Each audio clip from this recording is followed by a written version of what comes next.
My fear is that somebody's going to die down here. In one part of the tri-state tonight, residents say they don't feel safe because there aren't enough cops on the streets. Good evening. Covington police say it can take them hours to respond to calls from citizens as they struggle to keep up with runs. The Fraternal Order of Police calls it a very scary situation. And the police union says it's been warning city leaders this was going to happen for more than a year. So Local 12's Deborah Dixon is asking, now what? The worst street in Covington, according to residents who live here on 13th. Yeah. Mary Rice is thinking about moving after 30 years. When we call the police officers, they just can't get here in time because there's not enough of them. The police union and police chief agree. 10 years ago, Covington had 116 cops. Now there are fewer than 100. Take away administrators and traffic officers, and an average of 57 cops patrol 4 shifts of the 13 square mile city. With no officers getting down here, you know what I'm saying? And it's scary now. These are not the same kids that they were 10 years ago.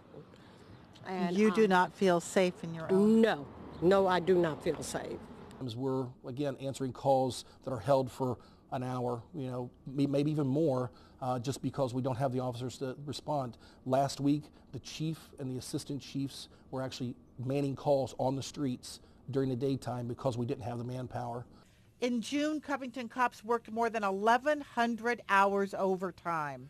Sergeant Brian Bogart is president of the union. He says he's been warning city leaders this was going to happen for a year and a half. We are having officers held over on shifts to work at times just to cover the shifts. Another problem for police is equipment. Some of it's old or not maintained, such as the panic button on this radio. This is what a police officer would push if he or she were in trouble. The problem is the channel it goes to dispatch is out of service. Kenton County Communications is upgrading old equipment it inherited when it took over dispatching for Covington in 2005.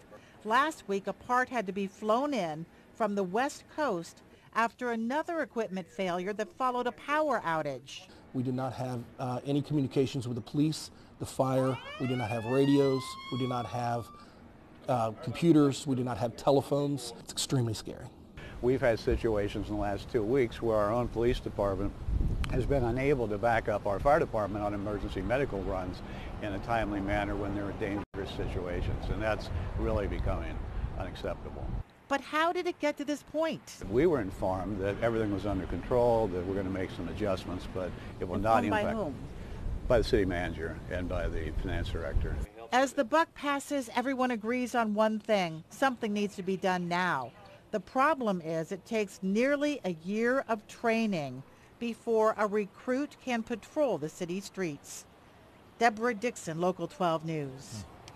Well, manpower and equipment problems for both the police and the fire departments, they're expected to be discussed at tonight's City Commission meeting. That will start at 6 o'clock, just less than a half an hour from now. We will be there, and we'll let you know if commissioners take any action tonight at 11 o'clock.